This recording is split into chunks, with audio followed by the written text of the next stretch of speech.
It is Saturday 29th of August, and as I record this, I'm just getting ready to be a part of the big event happening in London today, kicking off at Trafalgar Square at 12 midday. Shout to anyone else watching this who's going to be there.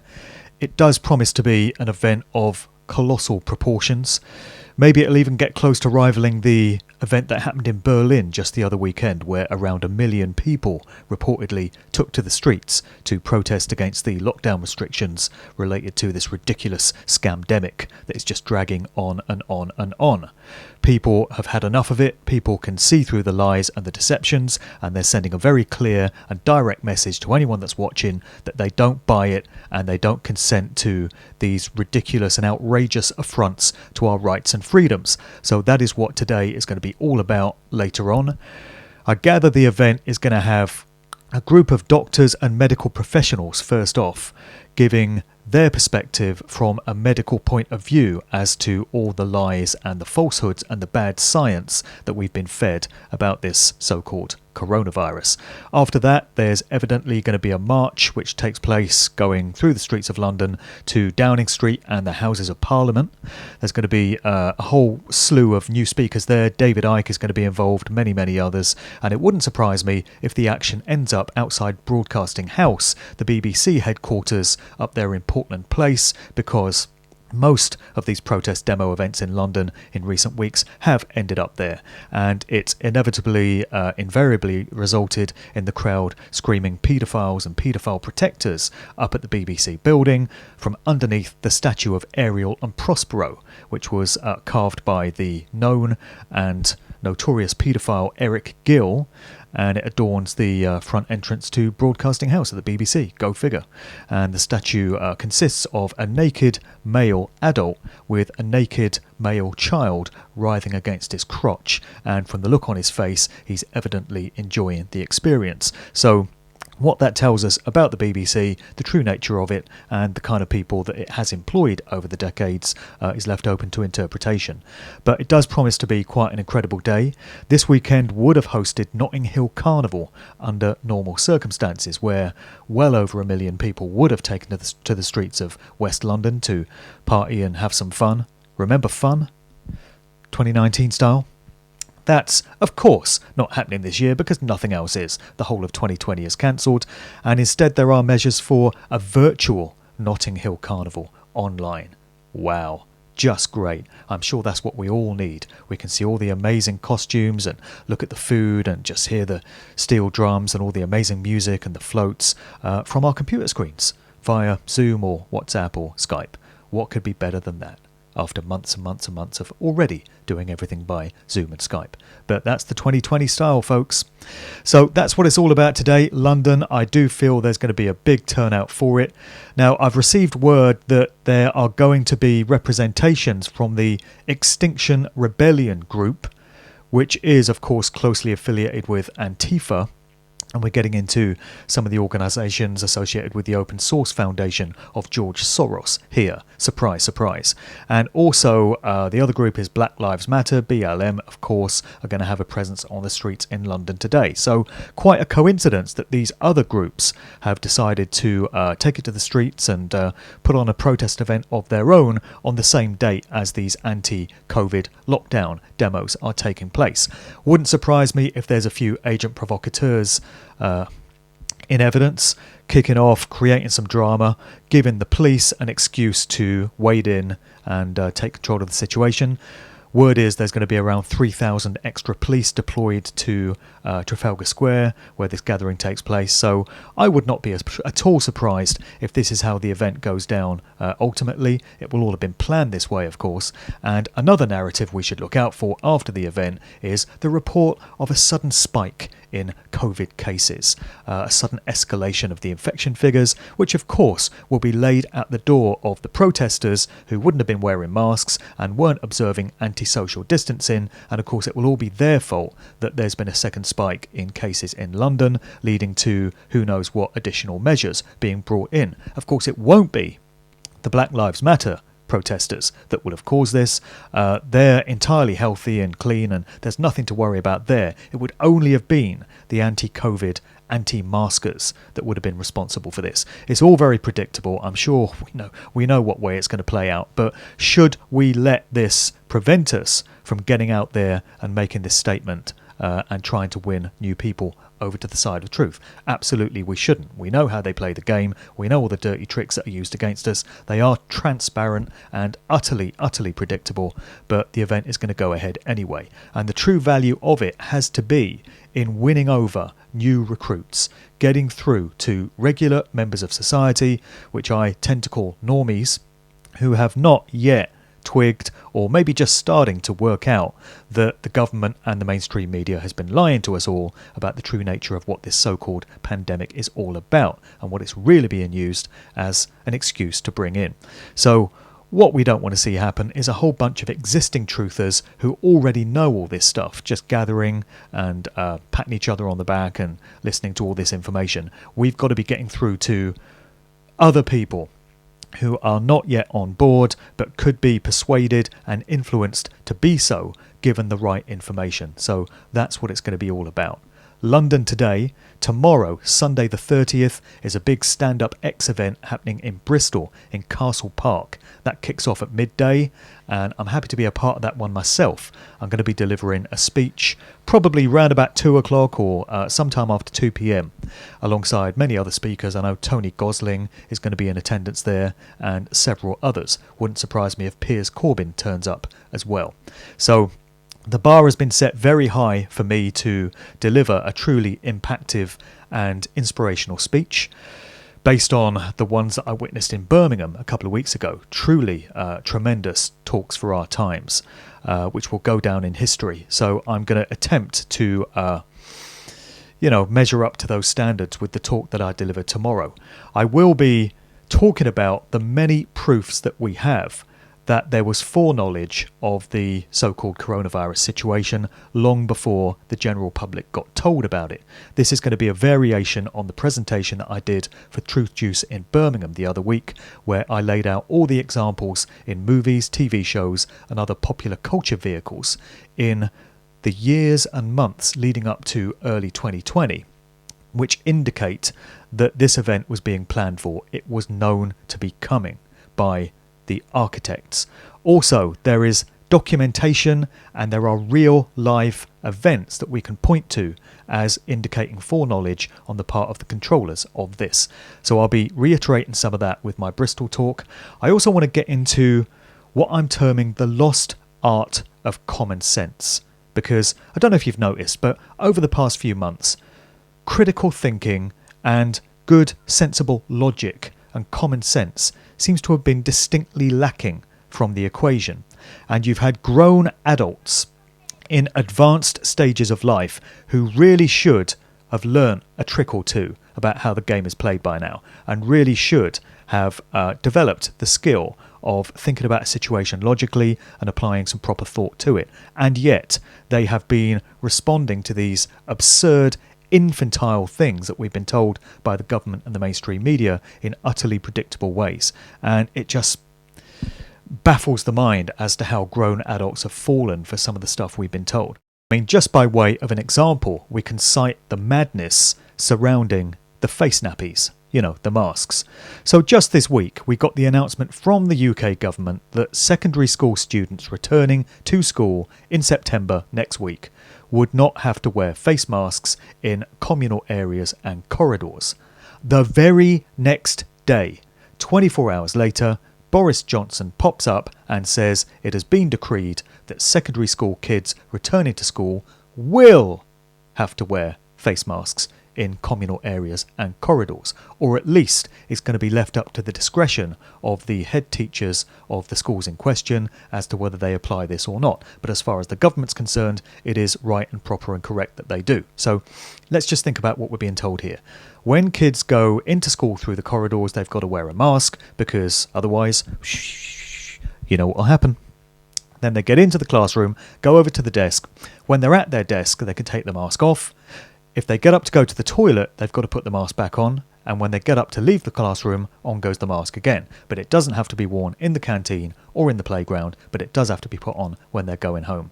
Similar situation with restaurants and hotels. I was in Scotland last weekend.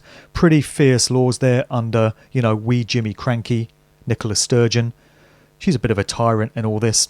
And isn't this whole situation revealing which world leaders are the little despots and fascist dictators that love going on power trips, and now they've been given the opportunity and the excuse to bring out that inner fascist in them. They're really reveling in the opportunity, and Nicola Sturgeon definitely falls into that category.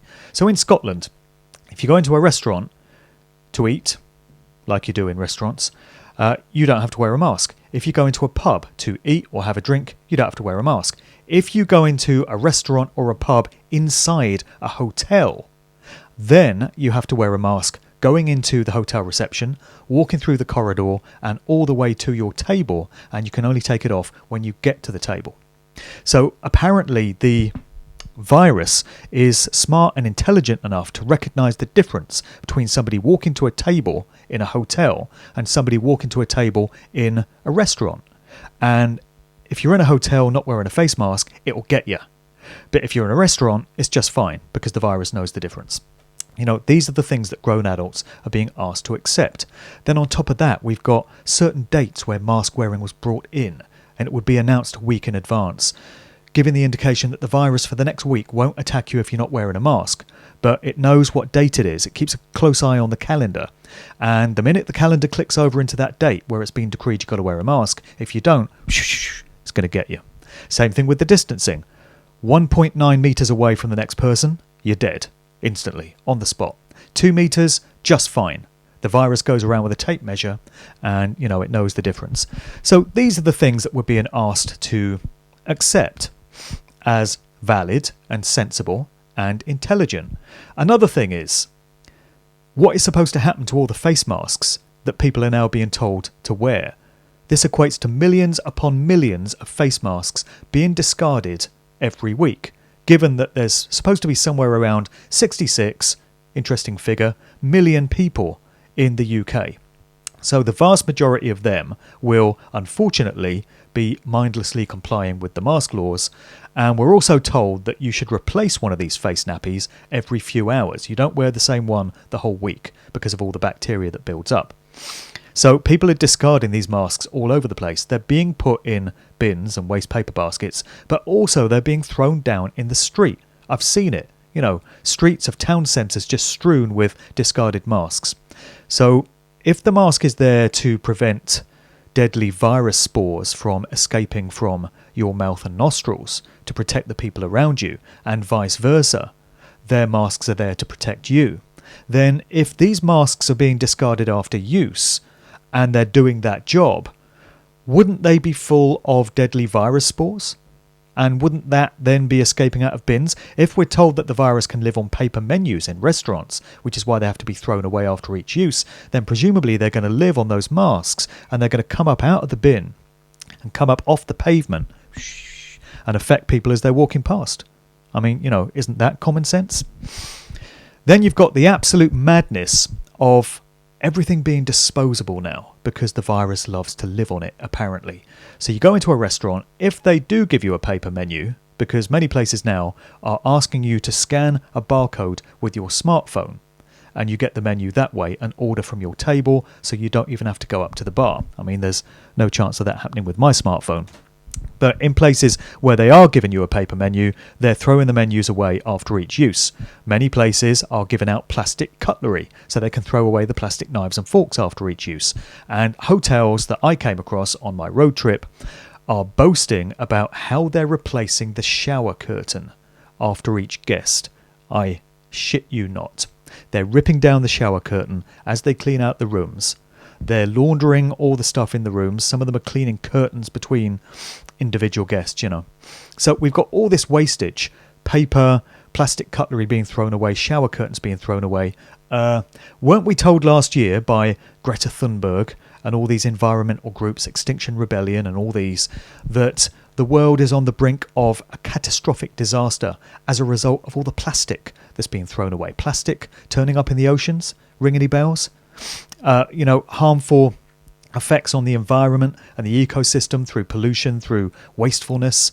And yet this year it's just fine to be throwing every goddamn thing away after one single use. On top of that, many public toilets have been closed over the past few weeks. So the parks are open, but where you used to be able to go to the toilet, now you can't. So do we think this might perhaps result in many people being forced to have to go and piss and shit in the bushes rather than being able to go to the toilet? So now we've got, waste product, human waste in bushes and on grass and in public places. And yet we're being told that in this virus pandemic, we've got to think about hygiene. It's all about keeping places healthy and clean and sanitized. So, of course, none of it makes any sense. It's all completely ridiculous. I will be highlighting this in my talk for people that haven't, figured this stuff out yet. So it's going to be the lost art of common sense. And I'm also going to be talking about the satanically inverted society in which we live, where everything is upside down, everything is back to front. And if you want to find the truth of a matter, you have to look in the exact 180-degree opposite direction of what you're being told.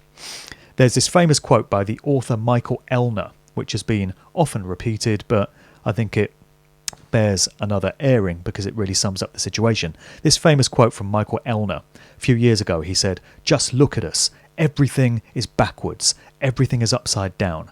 Doctors destroy health." That's a topical one right now, isn't it? Lawyers destroy justice. Psychiatrists destroy minds. Scientists destroy truth. Major media destroys information. Religions destroy spirituality, and governments destroy freedom. Don't they just? So all through this situation, we've had it drummed into us by the mainstream media and various government spokespeople that if you want to be a good citizen, a good, moral, upstanding person, member of society, then the best thing you can do is follow everything the government tells you. When they tell you to stand in line, stand in line. When they tell you to put a mask on, put a mask on. When they tell you to stay at home, don't go out, don't see your mother, don't see your grandkids, don't relate with other family members, don't interact with friends, don't socialise, don't go on holiday, don't turn up to your work. We must do that. When they tell you that the business and the livelihood that you've spent your entire life building up has to be let go and you can't do any work on it because you've got to stay at home, we should do just that. So the implication is that's what makes you a good person. Whereas the opposite is, of course, the case.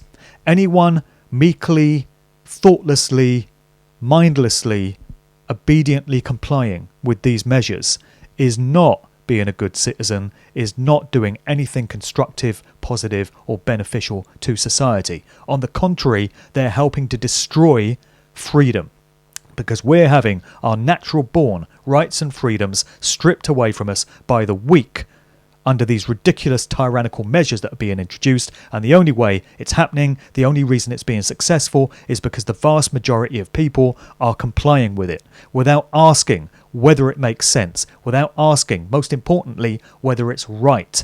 Is it right to be following these dictates and these instructions from liars, criminals, thieves, satanists and paedophiles, which when you really get down to it and when you take the personal responsibility to do the research, you discover that's what many of these people in government and in the mainstream media are. They've got a track record of lying to us. We can point to so many examples where this has been the case. Why then would we trust a goddamn word that they say in this whole situation? So the people that are wearing the masks to go to the store, and there are people now that you see wearing masks in the street and they're putting their kids in masks, and neither of these things has actually been asked by the government. They've not said that you have to wear a mask in the streets just yet, and they've not said that children under 11 need to wear masks out in public, and yet you see families where they've got their 3 and 4-year-old kids decked out in these designer masks, and they're all sporting them very proudly as if they're being really virtuous and really good citizens by complying with this madness. So many of the people that are wearing the masks doubtless look at what have come to be known as anti-maskers. This is another derogatory term that's blown up. It's just like anti-vaxxer and conspiracy theorist and homophobe and Holocaust denier, anti-Semite, all these catchy little phrases that have been dreamt up to just shut down an argument and dismiss and humiliate and ridicule somebody when you don't actually want to get into a sensible argument with them about their stance. Just call them an anti-vaxxer or an anti-masker. So many of these people that are looking at the anti-maskers who have been complying with the government rules are doubtless thinking that we are the ones that are causing the problem. We are the ones that helping spread the virus. We are the ones that are allowing this problem to continue. When in fact the opposite is the case. There is no virtue in wearing a mask when it does no bloody good. And there's so much medical advice, even the government themselves were saying a few months ago that there's no evidence that the masks do any good in preventing disease. On the contrary, they cause health problems because people are breathing in their own CO2, their own bacteria, which their body has emitted as part of the natural process of getting rid of product that it deems not necessary for the body, not helpful to the body. So people are breathing that back in. Furthermore, it just doesn't stop any kind of disease from getting through. So there's no medical benefits to it whatsoever. The WHO and the CDC are saying this now on their own websites. So there's a lot of virtue signalling going on. The people wearing masks are tut-tutting and looking in scorn and trying to shame the people that aren't wearing masks as if they're somehow morally superior. But the opposite is actually the case, because there's no virtue in being a slave. There's no virtue in complying with tyrannical regimes and their despotic demands, particularly when your doing so affects the rights and freedoms of other people and sees to it that they get taken away ever quicker. And these people clearly think that all they've got to do is follow everything the government tells them. They're there to keep them safe. It's all about getting rid of this deadly virus. And eventually, when that gets done, we can all return to our old, normal ways of life. Well, they've completely missed the point that we're not supposed to go back to the old normal. That's why we've had this mantra of the new normal drummed into our subconscious all these months. So that's why I talk about a satanically inverted society where everything is the opposite of how it's presented to us.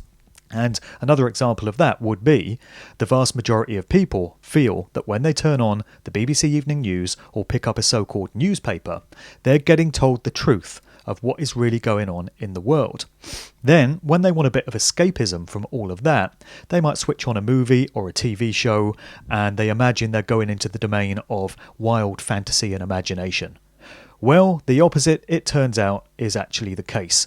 The news is the one that gives you the lies and the wild fantasy and imagination. It's just some shit that somebody made up. And the movies and the TV shows, in so many cases, are giving you the truth of what's really going on, encoded in so-called fiction. But nevertheless, we're being told the truth of the matter. And when you realise that, it does start to make some sense of an otherwise completely batshit crazy, upside down, nonsensical world. It's not supposed to make sense. So I'll be covering all that in the Bristol talk tomorrow. I'll do a video next week advising how both of these events went, the London and the Bristol protests. I'll come with my stories from those two particular events. There are two other miscellaneous items that I wanted to mention as part of this video. First off, a Facebook post from Geneva Hampton of just the other day. This caught my eye, where she stated, "There's been quite a lot of quiet updates to the CDC, Centre for Disease Control website, in case you haven't heard. They're recommending no more 14-day quarantine to be necessary, no more asymptomatic spreading," so they're no longer claiming that people not showing symptoms are capable of spreading this so-called virus, if it exists in the first place. They are admitting that the numbers of cases were incorrectly inflated. I think we'd worked that one out. And they say that masks are ineffective after 15 minutes of exposure to someone with symptoms. Coming straight from the source itself. I guess Boris Johnson, Matt Hancock, Chris Whitty and all the others didn't get that particular memo. But when word starts to spread, as I hope it will, of the fact that this is now the official advice coming from the CDC, maybe some of this madness might start to get rolled back if there's enough of an uproar and some resistance to it. The other thing I wanted to mention is coming out of Canada. This is very interesting. It comes from Kevin Annett, who is the guy behind the International Tribunal against Church and State. He's been campaigning for years to bring to justice the Queen. I don't know what's happened to her. That may have already happened. And Prince Philip and various representatives of the church in Canada. And in his latest posting, he stated, "Police state measures outlawed by common law, People's Assembly, as people are empowered to resist." I'll post the link to the YouTube video in the notes below, but the text to the video reads as follows from Kevin Annett. "In response to the increasingly repressive Covid regulations and the threat of mandatory vaccinations, a citizens' common law assembly on Canada's west coast has passed a bylaw that outlaws and nullifies all Covid restrictions, masking, distancing, medical testing and vaccinations. Anyone forcing these measures on the people of Parksville and Qualicum Beach, which are the two regions in question with this particular common law suit, can now face fines and imprisonment in a local common law court." So this is all about the power of common law, the restoration of it. This is something that's specific to Canada, but common law obviously applies or should apply and be able to apply in the UK and other countries. This goes back to the British Constitution coming out of the Magna Carta. There are many legal experts that place a lot of value in what common law can do for us. I'm by no means an expert in these areas, but I realise that it is a thing. So that sounds like a victory has been gained in a certain part of Canada under common law jurisdiction, and that brings some kind of encouragement and optimism for similar cases being brought elsewhere if they can be made to stick in that way. Something else I wanted to mention is the COVID-19 Truth Tour. This is taking place all through September, and it's a 27-date itinerary where various speakers are going around in a tour bus, just like a rock group, from place to place, visiting these 27 towns and cities around the UK and just putting out there the truth about this COVID-19 scamdemic, challenging the official version of things, presenting all kinds of alternative information to allow people to realise that this whole thing has been a monumental scam. The intention of this, obviously like the protest events in town this weekend, has to be to get through to new recruits, normies, get new numbers over on the side. We don't just want a bunch of truthers preaching to the choir and talking to each other.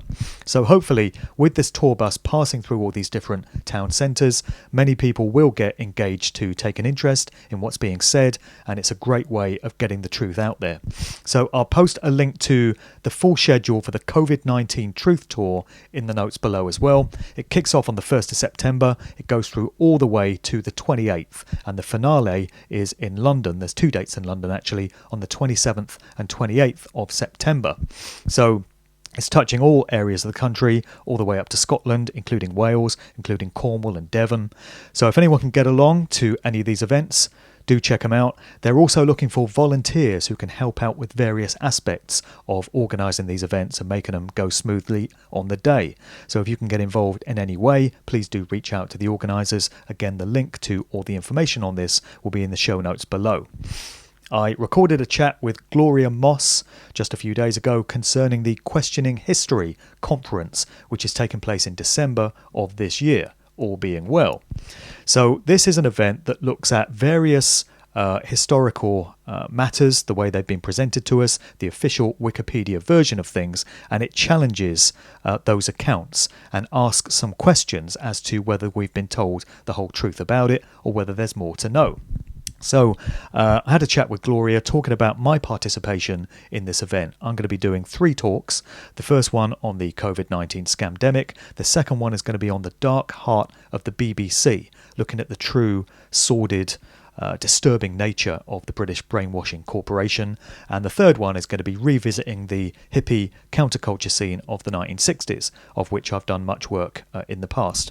So there's other speakers involved in this event. It's residential. It's an opportunity for people of a like mind to get together in a social environment, get some stimulating information.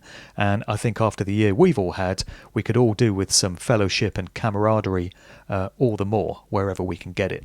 So information about that one is in the notes below as well. Also, just want to mention that this coming week, I'm going to be recording another podcast with Charlie Freak. This will be the fourth one we've done together on the whole Q plan / Trump situation related to COVID-19 and what's going on in the background under the smokescreen of that event. So I know this is controversial subject area. Everyone's got an opinion on it. I realise that because I get tons and tons of correspondence. I'm engulfed in a tidal wave of emails every day from people responding to the shows that I've done with Charlie Freak in the past. This one is going to be slightly different to the others. It's going to be called the Difficult Questions episode, where I'm going to kind of play devil's advocate and I'm going to put to Charlie all of the concerns and all of the objections that people have had to things that he's presented in the past about what is said to be happening with the so-called Q plan and Donald Trump's activities around the world. So this will be Charlie's opportunity to respond to many of the comments that have been passed through me, and I'll be putting them to him one by one, and many of them are difficult and many of them are challenging, and that's the whole nature of this show. It's to get Charlie's take on some of these areas of contention around that whole subject. So we'll be recording that next week. Watch out for it a few days after that. That's about it for this week. I'm off to London now to be a part of that event. It's Bristol tomorrow. Remember the COVID-19 Truth Tour kicking off on the 1st of September. And by next week's video, I'll be able to give you an account on what went down this weekend. Once again, big shout out to anyone who is attending either of those events.